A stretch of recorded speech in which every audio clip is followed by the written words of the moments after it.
So enter this whole bucket list concept, and it's about helping people kind of be happier now, because a lot of us live in this world of delayed gratification. I'll be happy when syndrome, right? Waiting for someday or the perfect time to come around. And, as we know, there is no perfect time, and someday is not a day of the week.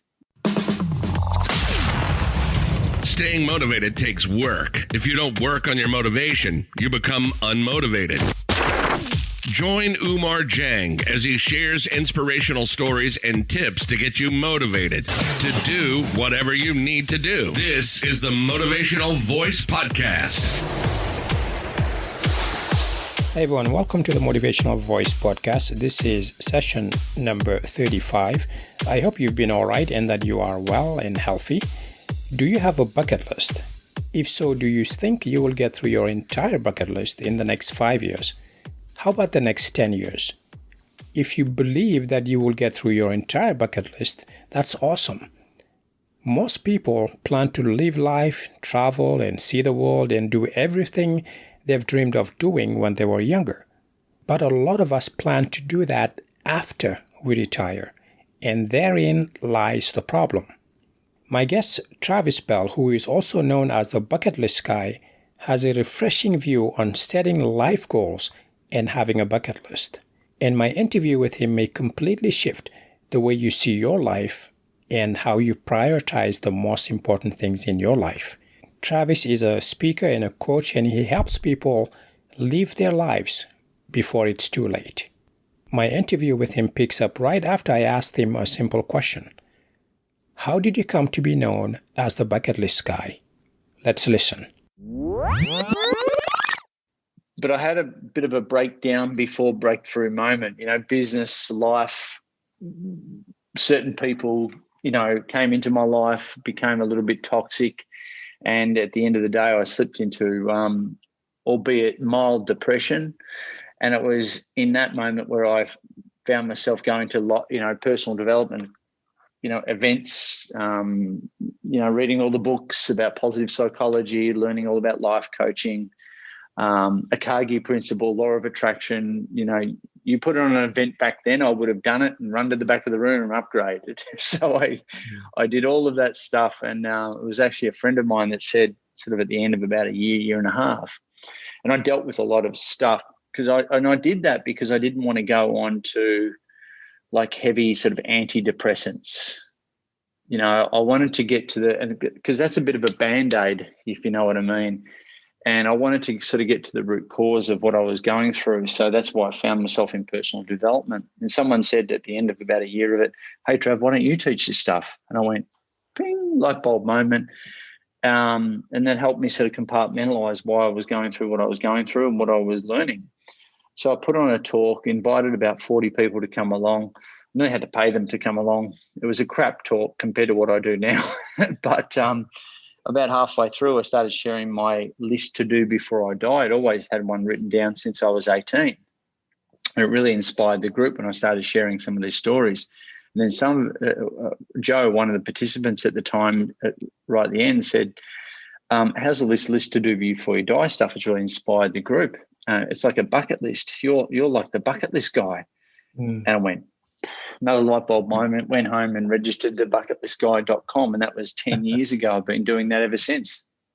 It's strange how sometimes just one moment in time, something someone says at the right time just sparks something.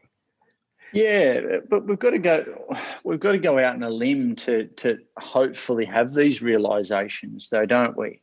And for me, the speaking side of things was the big domino on reflection. It wasn't at the time, but it was the big domino that I had to push over in my life that affected a lot of other areas of my life. It had a massive ripple effect.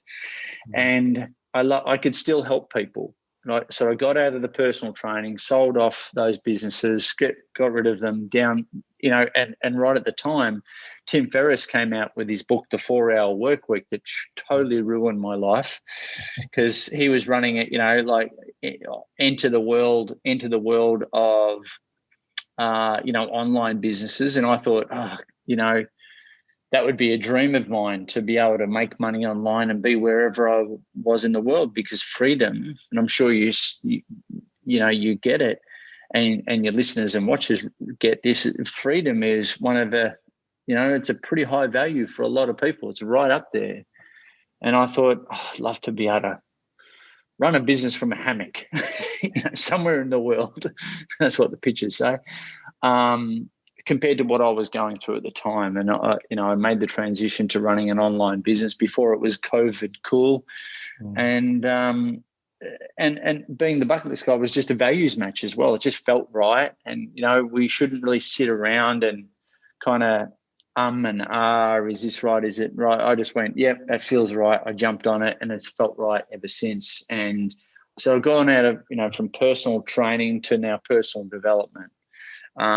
Still helping people, just in a different way, and helping them in more areas of their life, which is what I love to do. Was there something that happened in your life that caused you to decide to make this list, or was it just something that you did on a whim? You know what? It's a good question. I kind of read about it. I think on reflection, I get asked that a lot. I don't know where I picked it up. But this list to do before you die, I just wrote it down, and I realized that when I ran my first seminar, I surveyed the people in the room and said, who else has got one of these lists to do before you die actually written down? Everyone was like, no. Nah. I was the only freak in the room. I'm like, well, why do you, and we just had an open discussion, why do you get out of bed in the morning? Why do you want to grow your business? Had a bunch of entrepreneurs. Why do you want to grow your business? Why do you, what inspires you? What have you got to look forward to? And quite often you get the response back as, I want to pay off the house, put the kids through school, and do a bit of travel when I'm older. Yeah. Yeah, and possibly sicker. And I'm like, is that it? Dude, we've got to be a bit more expansive than this. And, so enter this whole bucket list concept, and it's about helping people kind of be happier now, because a lot of us live in this world of delayed gratification. I'll be happy when syndrome. Waiting for someday or the perfect time to come around. And, as we know, there is no perfect time, and someday is not a day of the week. So, and I've been going through that depression myself, albeit very mild compared to what I've heard since. The statistics around depression, anxiety, suicide, the overprescription of antidepressants. We've even got this thing called the loneliness epidemic now, which is the adverse effect of social media, and plus, disengagement at work is at an all-time high as well. So something's broken, and I wanted to provide a person. That's why I've gone down this rabbit hole, is to provide people another perspective, because there's a lot of people who go through their life sacrificing their happiness to just enjoy later. And our whole financial system is built like that. You go to any accountant, any financial planner, it's all about, you'll find happiness in retirement. It's like, dude, that's if I get there. Yeah. So I want people to be happier now for the sake of their kids. For the sake of their life, like right now, have more meaning, more purpose, more fulfillment in their life now. So I say a bucket list is a tangible life plan, where our career plan or our business plan should fit into our life plan and not be the other way around. So this whole list to do before you die has now obviously morphed into, a bucket list. But I think I picked it up from a Tony Robbins book or something like that early on. It was one of those books that I read really, really early on. And I just wrote it, and it just kind of made sense to me. So wherever I went in my university days, and, I had my little blue folder, and I'd cross stuff off and check, and add stuff to it. And now that's become my vocation, which is super weird.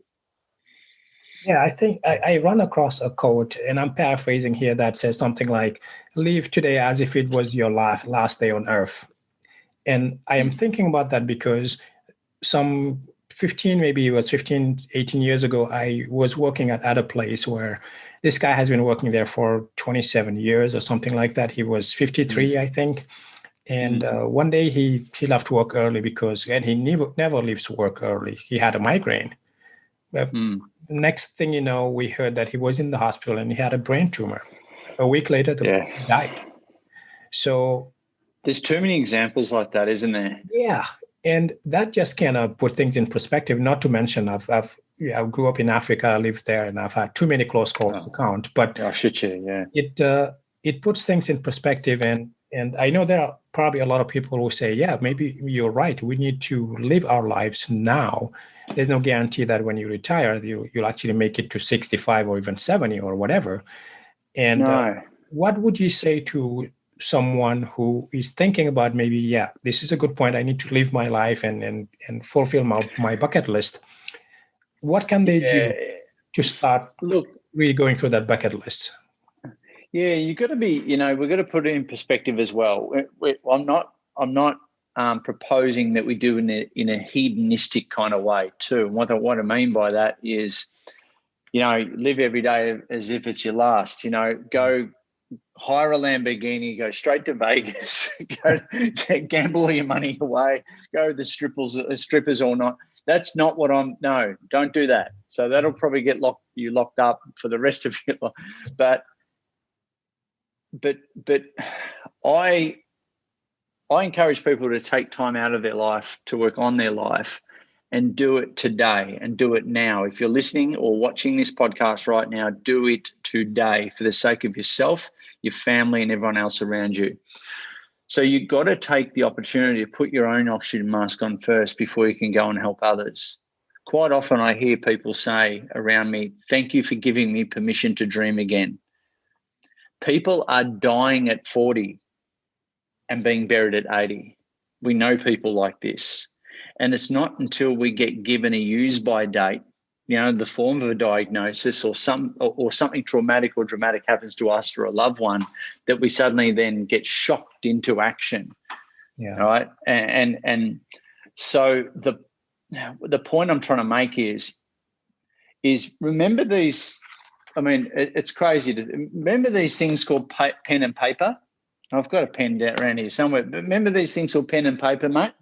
Yeah. It's very analog. I know it's old school, but it's a pen. Now, for those millennials, I know you got a lot of millennials and Zs and iGens and all that following you, but we've got this thing. We used to have this thing called pen and paper, right? If you actually put pen on paper, it draws and you can write. Anyway, sarcasm over. The point being that if you see, a lot of people don't even write down their goals, let alone their bucket lists. Yeah. You've got a 42% more likelihood of them actually manifesting, of them actually coming to fruition if you actually just write it down. Okay. So 42%, you're nearly halfway there just by writing stuff down. And right now at the start of 2021, during this time of COVID and lockdowns and everything like that, give yourself time to really think deep about what you truly, truly want to check off your bucket list before your time is up. Of course, I'm going to promote that people, buy a copy of my book, and that goes through a 12-step framework to how to create a personally meaningful and holistic bucket list, of course, or watch my TED Talk. It'll give you a little bit of a tip of the iceberg on that, which is called Life's Too Short by me, Trav Bell. It's a TED Talk that I did a few years ago and introduces the concept of the My Bucket List Blueprint. That's a 12-letter acronym for how to, really help people go north, south, east, west in their own head and extract and articulate this personally meaningful and holistic list, right? But because a lot of people think bucket list, oh yeah, travel. Oh, we can't do a lot of that right now. I can't even leave my hometown without putting a mask on, let alone going over the border, let alone getting on a plane and coming to Australia. All right. So what else can I do? Well, that's why you need to explore this, and you need to put pen to paper. Research suggests that if you actually put pen to paper, it's more of a there's more consciousness or it's better for you in terms of goal achieving if you put pen to paper versus even typing it into your phone or an app. So that's pretty cool.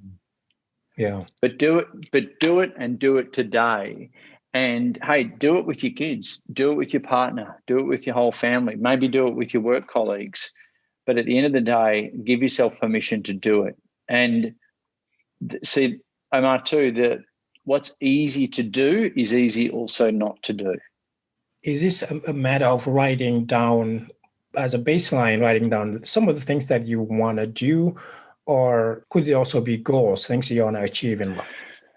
Well, a bucket list, there's two types of goals, right? There's what they call an achievement goal and also a habit goal. An achievement goal is a bucket list item. It's something that you can get to the end of, and it has an end point. So if you want to climb Mount Everest, which I don't, you want to climb Mount Everest, well, that's an achievement goal. But a habit goal is drinking 4 liters of water per day. That's more of a habit, sort of a streak goal.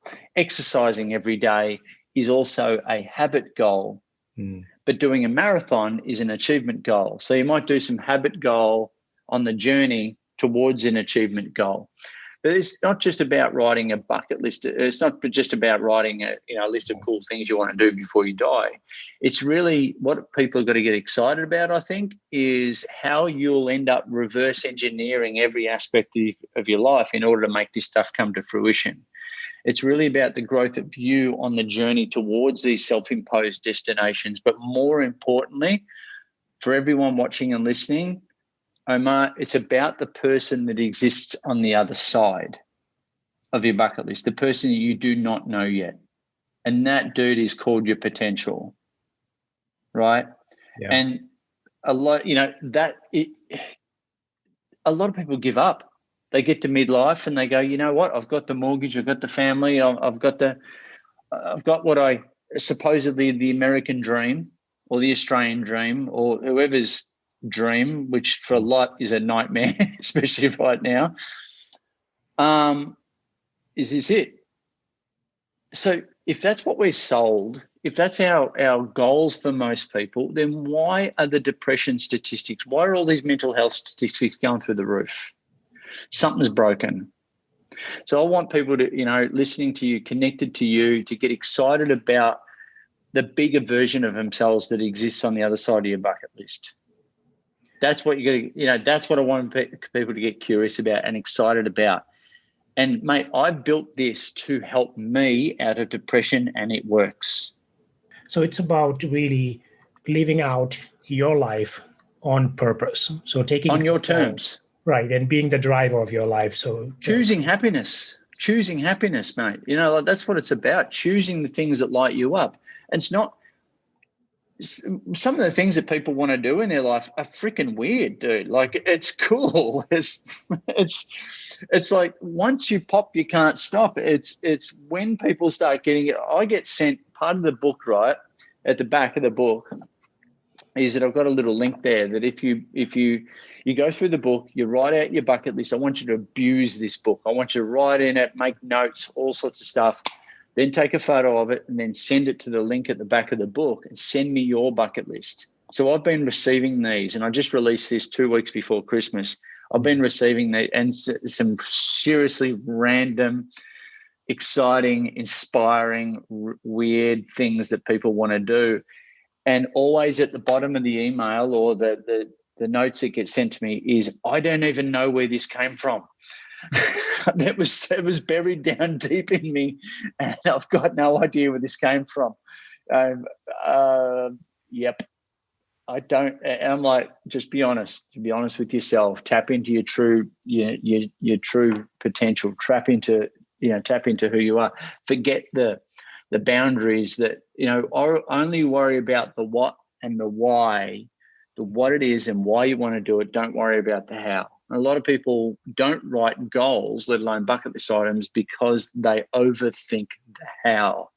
What we've got to do is write this stuff down, which essentially helps us type into Google to start sorting the information to make the how come to fruition.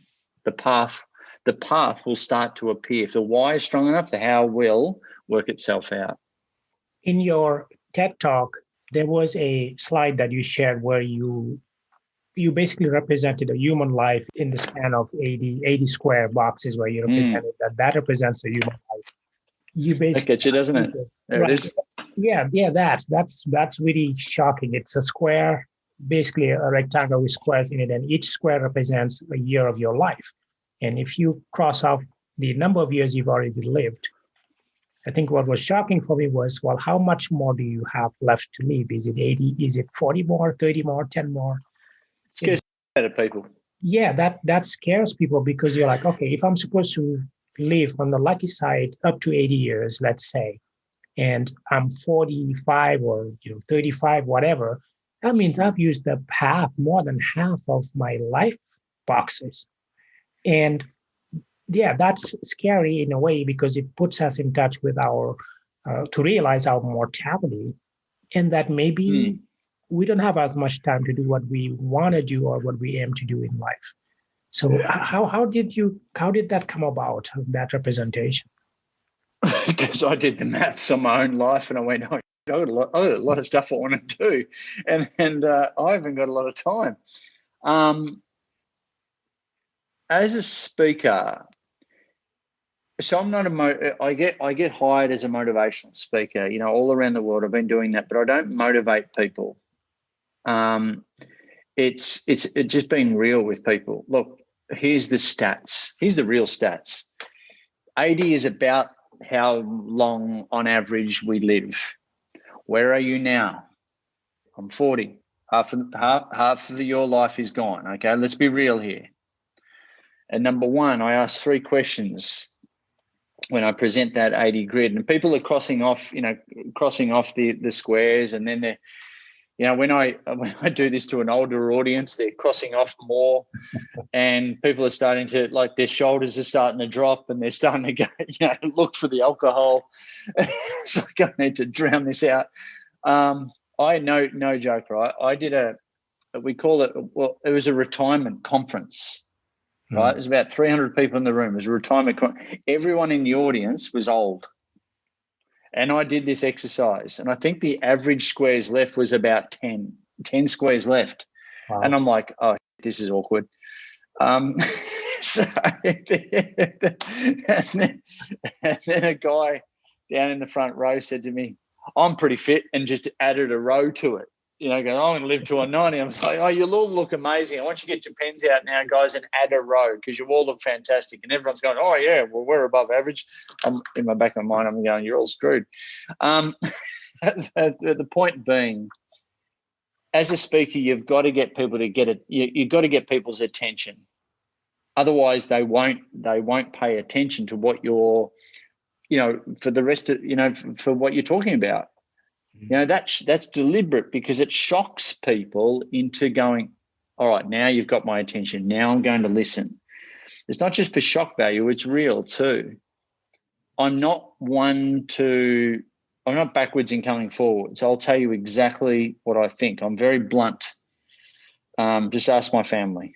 I'm very blunt with what I do and who I am and all that sort of thing. But I'm realistic too. In this, I ask people when they've done their 80 squares, as the questions are here in the book. Number one, I ask people, all right, do you know someone who's been diagnosed or died from cancer? In that TED Talk, there was 2,000 people in front of me. Every hand is up in the air. Now, that's a scary sight to see from the stage. Question number 2, I say, how many people do you know have been diagnosed or died from cancer? Show of fingers. And so you got 10s, you got 2s, you got 1s, you got 5s, 7s, everything in between. Now, that's an even scarier sight when you're looking at out over 2,000 people. And then I say probably the biggest mic drop kind of question is, how many of those people that you know on your fingers, how many of them made their 80 squares? Yeah, not many. So why are you waiting to live your bucket list? Why are you waiting? Like your excuses, I'm not hearing them. Sorry. It's your life. I'm not saying that everyone should go out and live their bucket list and do this and do all the crazy. No, it's your life. So it's up to you.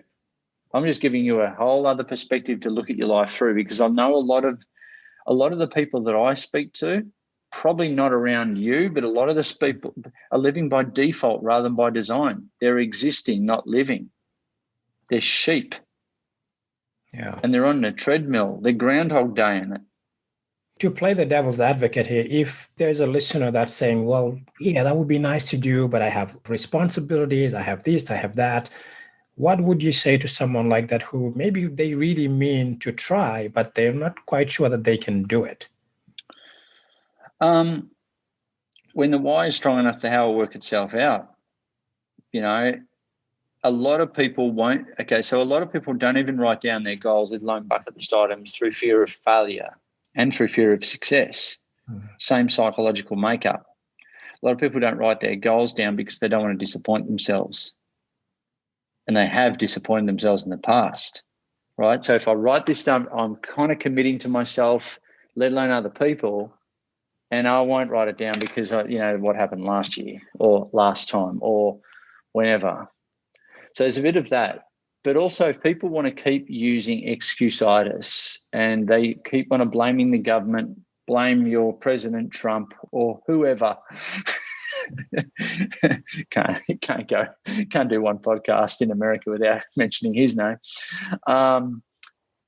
Look, that's cool, but you're a total victim, mate. And so victims play below the line. That they use excuses, they blame everyone else for their lot in life, and they're even in denial of the problem in the first place.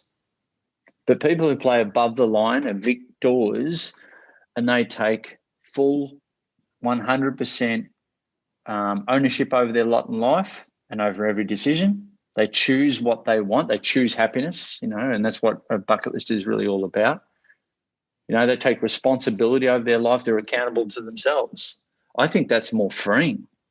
Yeah. So you're from Senegal. Yeah, originally from Senegal. Yeah. So there's been a few problems over there over the years. Yeah, with and it's like, so again, people listening, what's your excuse? Is it really an excuse or a self-imposed one? So yeah, we've got to hang around more positive people, more optimistic people. And if people want to look, I'm talking to my dad here, who will blame everyone else for their, for what's going on. And go figure, if you turn on the news, you start the day with news and finish the day with news, most of it's bad. Most of it's really bad at the moment. Yeah. It's like, no wonder I'm freaking depressed. Yeah. So control your inputs, control the people around you, control things like news, read, get around more positive people. And it's amazing how much of these excuses and blames and that sort of thing will slowly fade in the background. Yeah, I think you said a couple of things that I think are really important to highlight, which is be around people who are more positive. So if you are with a group of people that just think a certain way, and a way back, I did a podcast episode about groupthink, which is whatever that group thinks is going to drag you and force you to have that same thought. It's like if you go to a seminar and watch a very motivational person and you're around people who are happy and who have these amazing goals, all of a sudden you feel like you're at another level. And that's, to your point, that has to do with who you associate yourself with. And I think that's an important piece to mention. Yeah. And it's not just it's controlling your inputs is really important. We're getting distracted every moment of the day. We get notifications on our phone every single day. And we live in a world, most people live in a world of they're at the mercy of other people's agenda. Yeah. But if you're really clear on your goals and your bucket list items, for instance, and that's what you're busy on, you haven't got much time for anything else. Yeah, good point. And your time is not a charity. And the thing is, if you want something bad enough, you'll find a way of making it work, right? You'll find a way. People need to trust that. It's not a matter of resources. It's a matter of resourcefulness. Yeah, and True? I think that's absolutely important to have those goals, but also to take the action. I have a system where I reward myself after I do what I'm supposed to do. So, for example, my wife likes to watch these TV shows. I like TV too, but I have a rule that for that day, for me to watch any TV, I have to get a certain thing done before I can actually reward myself with TV. And you're right, there's a good point. Just shutting out bad news and yeah, your mind is like a garden, right? So whatever you let into that garden is what's gonna end up in the fertilize it with some good stuff. Absolutely. You're right. Like if anyone's watching or listening to this right now, I want you to unsubscribe from basically everything. Unsubscribe from everything right now. And then unfollow everyone that doesn't add value. And then resubscribe to role models, to inspirational, to people who are you could really learn from in a particular area in your life. So if you want to get healthier, well, then unsubscribe from everything else. And for the next 90 days, you only subscribe to 4 people who are the role models for that area in your life, and just read their stuff, go to their seminars, get around them, follow them on social media, understand their psychology, and just do that. And that's full immersion. Yeah. And inadvertently, you're shutting out everything else. You're not being distracted from your goals, and you're getting the right, these people might be dead or alive. They might be accessible or non-accessible, accessible. The point is that you can really start to hone your attention. And attention is our our most valuable commodity right now. But who are you paying attention to? What are you paying attention to on a day-to-day basis? And no wonder you're not achieving what you want to achieve, because your attention is everywhere. It's not, you haven't got any blinkers on. Right. I know we're running short on time, so I wanted to ask you this one question. What motivates you? I don't use the word motivation, to be honest, that much. Because the old saying, if you're an idiot, there's a lot of idiots in our life, and if you motivate an idiot, you've got to motivate it. If you motivate an idiot, you've got an even more motivated idiot. So, inspired is probably a word that I choose. But look, either or. My bucket list is a compass. For me, I recalibrate on it certainly every year, and it's become my life's work, obviously. But helping people and helping people change, helping them change a perspective if they want to change. I'm not certainly not forcing this on anyone. If people want to change, then that's great. If they don't, then that's their prerogative. The last thing that a coach should do, albeit a speaker should do, is presuppose that my model of the world is what everyone should be doing. If someone's saying you should, you must, you need to, or you have to, that's a program and a language of comparison. And that's, for people to take on what I'm talking about, they've got to, realize there's a gap that they want to close. They've got to raise the white flag and get help. And psychology suggests that if you raise your white flag, you ask for help, you buy the book, you go to the seminar, you get a coach, you're turning on this podcast, then there's some admittance there in that moment of where you need help, and you're not probably the best person to take you on that journey. You need some extra support. But you've also told yourself that, I want to change where I am now to where I want to be, and I need resources to help me do that. If you've done that, and if you've booked in the appointment, if you've bought the thing, whatever, then they say that it's 50% of your problems already solved. Yeah. So me saying you need to live your life like this. You must do this. You should. You're just going to go, no, mate. You don't know my situation. I'm not ready yet. Unfortunately, I've got to. That person has got to go through a little bit of pain first to realize, yep, I need some extra help on this journey.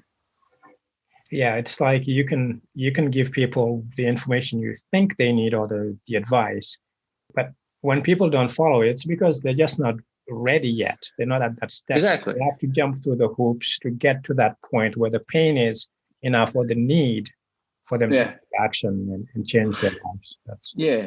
And the only reason I do that 80 squares thing is to maybe highlight that need a little bit sooner rather than later. So rather than them wait another 10 years, I put this grid in front of them. They go, oh, that's enough pain. Yeah, I'll listen to this guy. Yeah, I think we take action. Sadly, unfortunately, we only take action when we feel pain or when there's pleasure related to it or pain, which is... It's normally pain that makes us move, initially makes us move. Unfortunately, that's how human beings are. But what we've got to quickly do is not be motivated or inspired through pain. We've got to quickly flip that onto pleasure. For example, sure, you wanted to lose weight, tone up because you were lonely and you haven't been laid for a number of years. That's why you're doing personal fitness training right now and why you've hired a personal trainer. But what we've got to quickly do is not remind them of that pain going forward, because the pain motivator, it's called away from motivation, will only last for so long. What we've got to create is some toward motivation, and that is pegging a goal out there in the future, such as a marathon or a 10K run or a whatever it might be, to go towards, to have an inspirational endpoint to focus on rather than just the pain. So that's how you flip the motivation psychology. Yeah. We talked a little bit about your book. Can you talk a little more about your book? What's the title of the book and where can people find it? Oh, there it is. Yeah, so if you're looking at the screen, it's called the My Bucket List Blueprint. And this was a huge bucket list item. It's taken me like 10 years to write the thing. It's only this thick. But you should, what I want you to do is get out this pen and paper, and there's so much space in it that you can just abuse it, write notes, dog-ear the thing, go through it. You'll go through the My Bucket List Blueprint, which is what I talked about in the TED Talk, and that'll help you really unearth, unpack, and articulate a personally meaningful and holistic bucket list. All right, it's not what you think, and the stuff that will come out, you just let it flow, write it down. There's space in here. When you've done it, take a photo of it, email it to me or send it over through the link. And that's my way of helping each person, be accountable to their lists. So I want people to do that, but it's really like we've gone to Amazon bestseller in the first week of launching, which was really cool. But yeah, it's called the My Bucket List Blueprint. So people can grab a copy there, and I can sign a copy too at thebucketlistguy.com/book. Okay. Awesome. Yeah, I'll make sure to add it to the show notes. Any final words of wisdom before we wrap up? No, Amar, I think, use this time in lockdowns to recalibrate. That's my recommendation. Grab the book, take some time out of your life to work on your life, go deep, and start with the low-hanging fruit. Start with the easy ones. This is about choosing life, choosing what lights you up. And it'll have a dramatic effect on every area of your life going forward. Yeah, I'll certainly check it out myself. I'm curious about the book itself. And I see all you're doing, and I really applaud you for doing all that and inspiring people. And of course, I thank you for coming on the podcast. My absolute pleasure, mate. Cheers.